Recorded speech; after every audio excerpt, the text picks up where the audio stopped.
ভাবুন তো, হাজার হাজার বছর আগের এক রাজা, যার মৃত্যুর পরও মানুষ আজ পর্যন্ত ভয় পায় তার নাম শুনে। সে ছিল মিশরের শক্তিশালী শাসক টুতানখামেন এবং অন্যান্য ফেরাউনরা। অনেকে বিশ্বাস করে তাদের সমাধি খুললেই নেমে আসে অভিশাপ। কিন্তু এটা কি শুধু গল্প, নাকি এর পেছনে আছে সত্যি ঘটনা?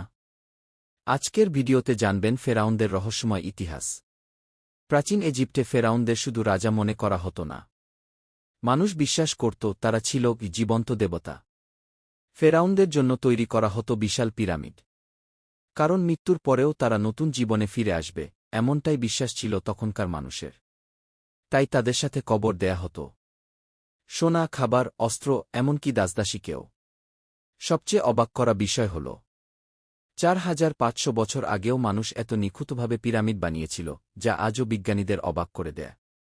১৯২২ সালে ব্রিটিশ অভিযাত্রী হাওয়ার্ড কার্টার মিশরে খুঁজে পান এক রহস্যময় সমাধি।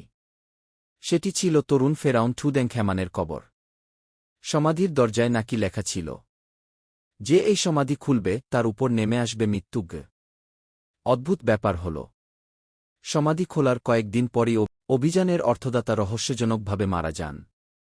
এরপর একে একে অসুস্থ হতে থাকে অনেক মানুষ। আর তখন থেকেই পুরো পৃথিবীতে ছড়িয়ে পড়ে ফেরাউনের অভিশাপের গল্প। তবে বিজ্ঞানীরা বলেন, সমাধির ভেতরে হাজার বছরের পুরনো বিষাক্ত ব্যাকটেরিয়া ও গ্যাস থাকতে পারে, যা মানুষের অসুস্থতার কারণ হয়েছিল। কিন্তু আজও অনেক মানুষ বিশ্বাস করে ফেরাউনদের আত্মা এখনও তাদের সমাধি পাহারা দেয়। ফেরাউনদের রহস্য আজও পুরোপুরি সমাধান হয়নি। পিরামিডের ভেতরে এখনও এমন অনেক গোপন কক্ষ আছে, যেখানে মানুষ আজ পর্যন্ত পৌঁছাতে পারেনি। তাহলে আপনার কি মনে হয়, ফেরাউনের অভিশাপ সত্যি নাকি শুধুই কাকতালীয় ঘটনা? কমেন্টে অবশ্যই জানান। আর এমন রহস্যময় ভিডিও দেখতে চ্যানেলটি সাবস্ক্রাইব করতে ভুলবেন না।